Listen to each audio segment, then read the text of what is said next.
YouTube சேனலை காணும் நேயர்கள் அனைவருக்கும் வணக்கம். இன்று நாம் கோடை காலத்தில் ஏற்படுகின்ற உஷ்ணத்தால் வருகின்ற நோய்களை எப்படி தவிர்ப்பது என்பதுதான். வெப்ப காலத்தில் பார்த்தீங்கன்னா குழந்தைகள் முதல் பெரியவர் வரை வரக்கூடிய முக்கியமான நோய் வேர்க்கூறு, வேனக்கட்டி, நீர்க்கடுப்பு.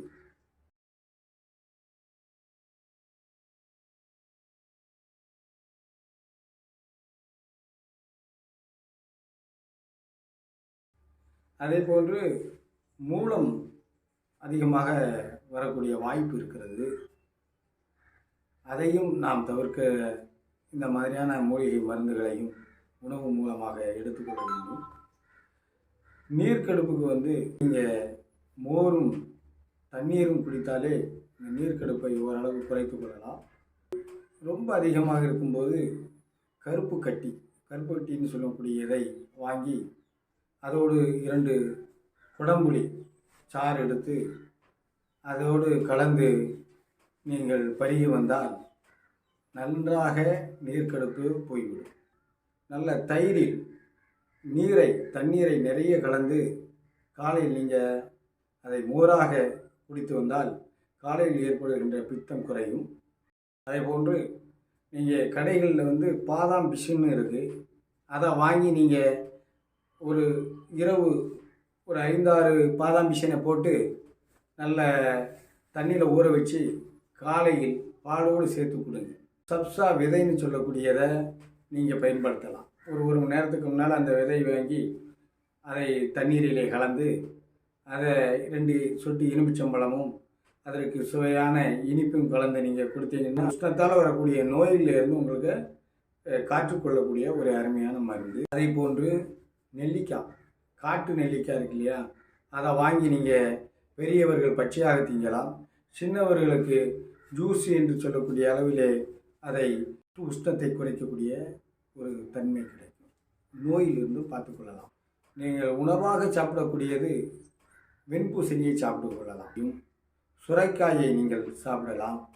பூசணி நீர்ச்சத்து உடையது, முள்ளங்கி நீர்ச்சத்து உடையது. இதை போன்ற உணவுகளை நீங்கள் காலை மாலை 2 வேளைகளும் உண்ணும்போது உங்களுக்கு ஏற்படக்கூடிய அந்த நீர் பற்றாக்குறை உங்கள் உடலிலே அதிகப்படும். கோடை காலத்தில் ஏற்படக்கூடிய அந்த வெப்பத்தை தவிர்ப்பதற்கான நிறைய இருக்கிறது. இப்போ நீங்கள் பார்த்தீங்கன்னா கம்பங்கூழ். இந்த கம்பங்கூழ் நமக்கு எளிமையாக கிடைக்கக்கூடியது. இப்போ எல்லா கடைகளிலும் இருக்குது.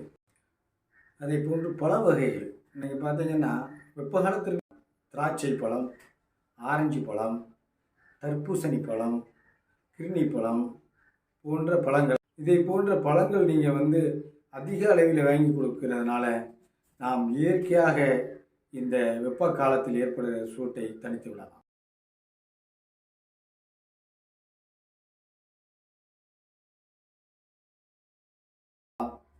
நீங்கள் கூடுமான வரைக்கும் குழந்தைகளை வெளியே நம்ம வெயிலில் கொண்டு போகக்கூடாது.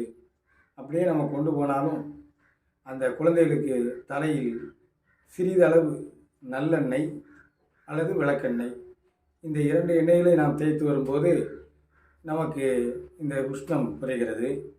அதனால் நம்ம இந்த உஷ்ணத்தினால் வரப்படக்கூடிய நோய்களை தவிர்ப்பதற்கான எல்லாமே நம்மகிட்ட இருக்குது. அதாவது கால சூழ்நிலைக்கு ஏற்ப நமக்கு ஒவ்வொன்றாக வெப்ப காலத்திலே என்ன தேவையோ அதை இந்த இயற்கை நமக்கு தருகிறது.